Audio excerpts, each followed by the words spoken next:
Today I'm visiting Taiwan's cultural center and historic capital, Tainan. I'll visit old castles, some of the city's many museums, explore the alleyways, and see a unique sight at the city's Golden Coast beach.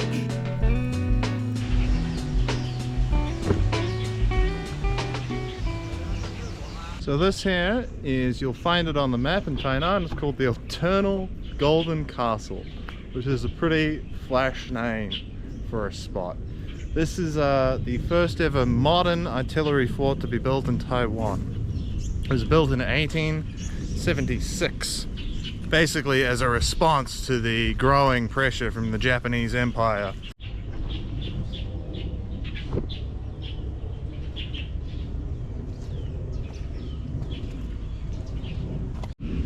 The fort was built in the sort of more modern star fort style, so you sort of compare that to the fortifications I've showed before, which, if you're sort of interested in military history at all, probably look quite medieval to you for the time periods that I state. It's because the Qing dynasty was basically militarily and technologically behind the rest of the world at this time. So this gun outpost featured 3 Armstrong guns. These were imported from the United Kingdom. Now the reason why they really started to kickstart a period of, military modernization was because they were deeply afraid of the Japanese Empire. The Japanese Empire had started to modernize and industrialize after the 1850s, when the Americans essentially forced them to open their ports, and the Japanese realized just how militarily inferior they had become through the hundreds of years of isolation. The Qing dynasty, in response to the growing threat of European powers throughout hundreds of years, basically closed their eyes and closed their ears and said, la la la la la, I don't want to pay attention to that, it's not my problem. The Qing dynasty understandably saw that major threat as being from the steppe. The Qing dynasty themselves had been Manchurian warriors.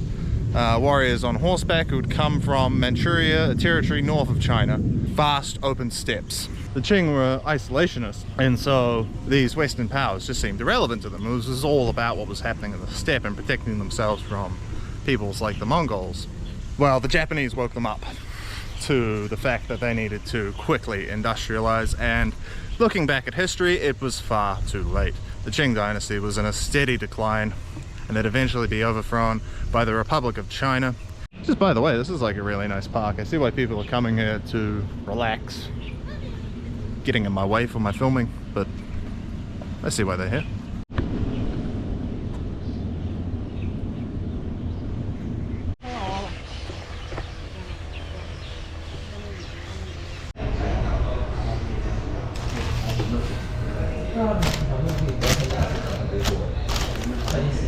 Chicken house. Chicken house. This is one of the things I love to do in Taiwan, is just walk around sort of random alleyways that you find.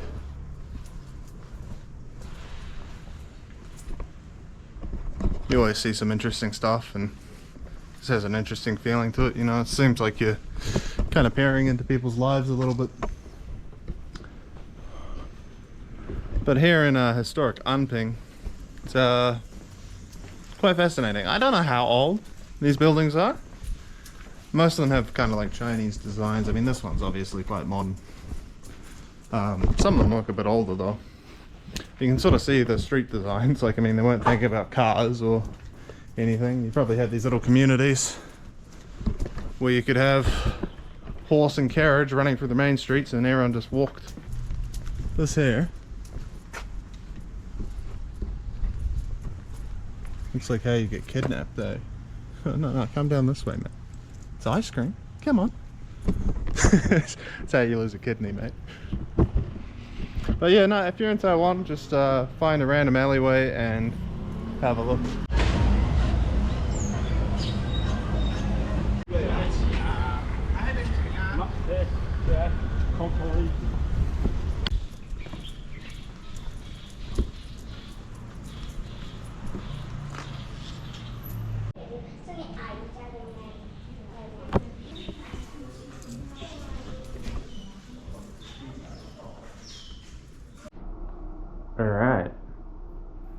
Not a bad spot, eh? Lots of decorations. There's me. See that guy? So this spot here, full of fancy decorations. And this ancient map of Taiwan. Pretty sure this is Tainan here. It's like focusing in on it stylistically. This place right here was 3,500 for 3 nights, so not bad really. Less than 1,200 a night. Not so bad. It is weekdays though.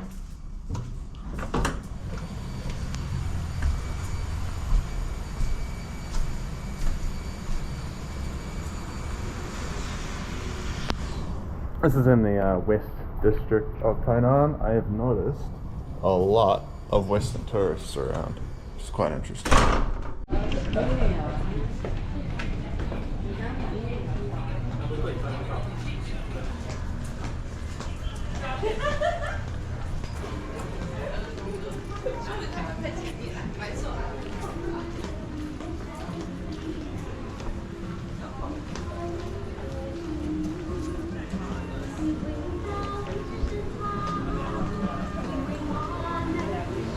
One thing about Tainan is I can definitely see why people really like it here. Completely understand it. There's like lots of cool little places everywhere. These alleyways are pretty nice. But the way it's so cool, it's like, well, I'm not cool. So it's like, I look at all these restaurants, like, I just want to eat something good. But there's all these places with all these crazy menu items and they're all really expensive. I'm like, looks nice though. Look at that. Looks super nice. But then I feel like I'm like stinking up the joint by going in there. Like I'm like bringing everything down. Alright, so this is a pretty cool little park. On this side you've got another old castle. Well, the southern wall I believe it is of the castle. And then the old Tainan broadcasting station, where the Japanese, during the rule of the Japanese Empire, they had the Taiwanese broadcasting company out there. Kind of turned it into like a little film recording museum, which is quite interesting.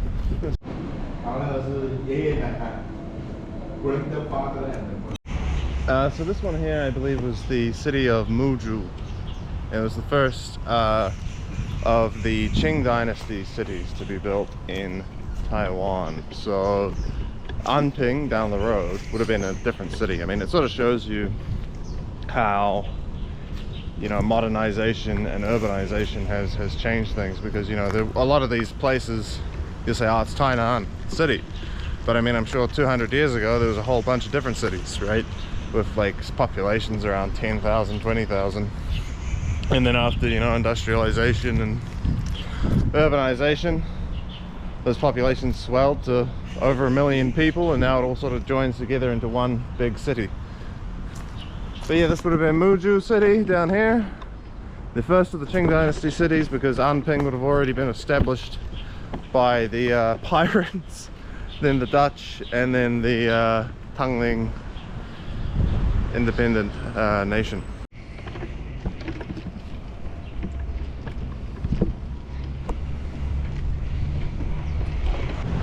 I was just thinking, I saw another temple, I'm thinking, well, there's just so many bloody temples in this city, they're everywhere. Yeah, that's pretty cool. But that's no temple.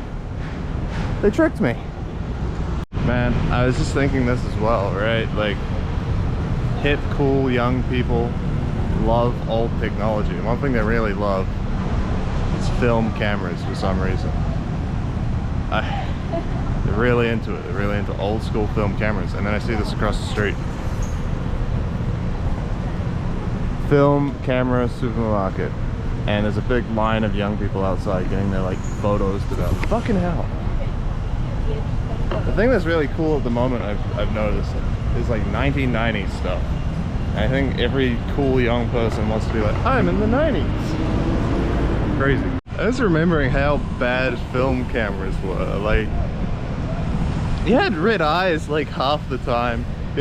Especially like Could you check them? No, I don't think you could ever check them, right? If you had a film camera. Like the disposable ones, you definitely couldn't check. You just had to like run out the film and hope you got good photos, take them in, and oh fuck, my eyes, I look like a demon. That like cute family photo we took, we all look like the demons from the pits of hell.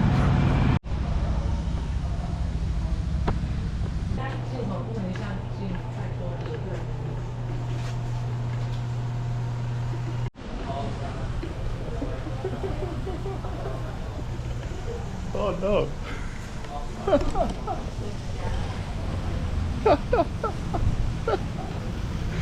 Oh no. Bro, you can get fucking Dutch trading company potato chips, you can get Ching Ching Kong beer. Ching Chong popcorn. Oh, bro. Whew.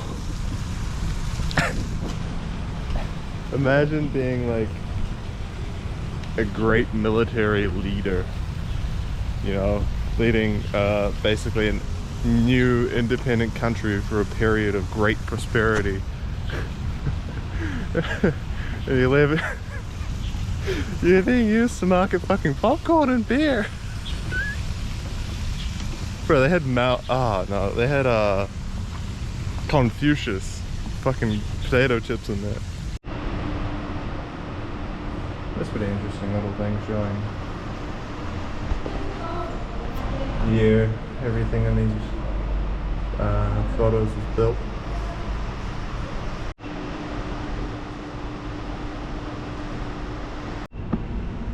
There he is, Qin Jin Gong, a great ruler whose legacy became the sales of popcorn and beer. That's a pretty sick fit.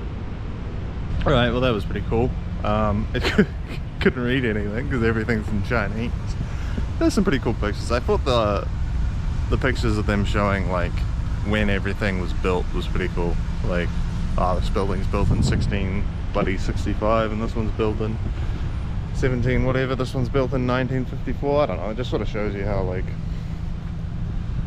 a city gets built over time and what is allowed to stay from the old days. Like obviously you wouldn't want every little fucking shack from 1662 to still be standing, but having those sort of relics and monuments of the past is pretty cool. And unfortunately in Taiwan there's not a lot of them remaining, so having a lot of them here in Tainan is quite cool. And being Tainan as well, the whole museum has a very artsy kind of slant to it, which is kind of cool. Still a bunch of people outside the bloody photo shop. Get with the times, people. You got a like super powerful camera on your friggin' cell phone, even if you don't want it. Nice.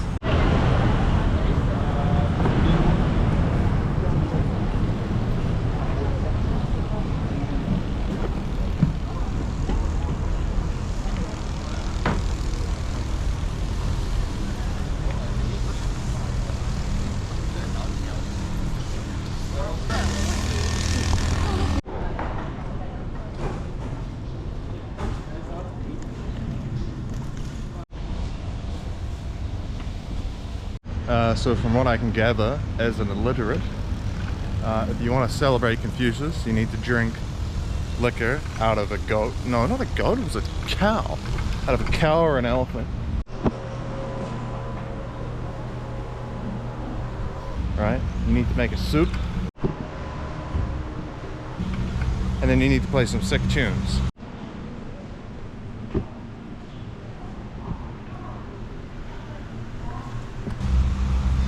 So I might be celebrating Confucius when I get back to Taipei, because I'm gonna drink some booze. I don't have a cow or a bloody elephant wine jug though. I need to buy one. Oh, I'll play some sick tunes and I will be definitely making a soup. Nothing says Confucius like a big blow up plastic cat. Another museum. There he is, big art museum. I think there's like 2 major art museums in Tainan or something. It was a pretty nice building, but it's part of the elementary school, I think, which is kind of interesting. Bro, they keep tricking me, alright? Look at this. I thought this was a cool temple. Jesus, it's a church. Tricky bastards. There's another museum. Actually, I'll go look at it.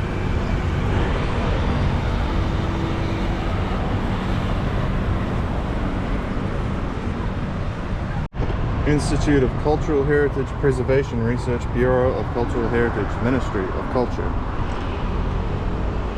I think this place might have something to do with culture, maybe cultural heritage, I'm not sure. Pretty flash looking building. Alright, so you can sort of see the building here is Japanese style, and you might think with the, if you haven't seen my other videos, you might be thinking, well, the Japanese style looks, you know, very European. Well, at the time of the Japanese Empire, it was a time when white supremacy was basically the governing philosophy of the entire world. And so for the Japanese to attempt to legitimize themselves in the eyes of the European powers who dominated global affairs, they adopted a lot of, you know, European stylings. The military uniforms were based off of European countries. Their army was based off the German army, the Prussian army, and their navy was based off the British navy. Their architectural styles were highly inspired by European architecture, but it does have a unique sort of feel to it as well. Yeah, there's some classical, some imperial era Japanese architecture.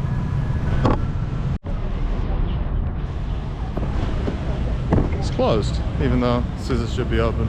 It's a little bit lame. Oh well, it's the Museum of Literature, so I wouldn't be able to read anything anyway.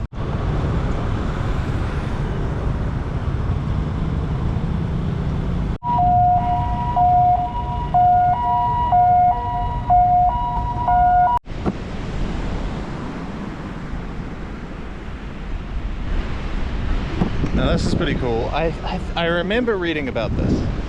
I've been trying to find the information on my phone, but it just doesn't come up with all the keywords I've been searching. So I think it got wrecked here sometime in like the 90s, and it's just been sitting here ever since.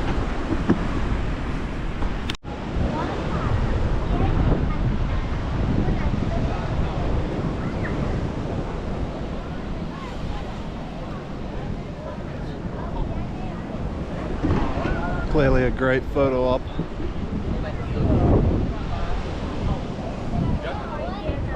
Yeah, it's looking pretty rusted out. I think it's been here a while.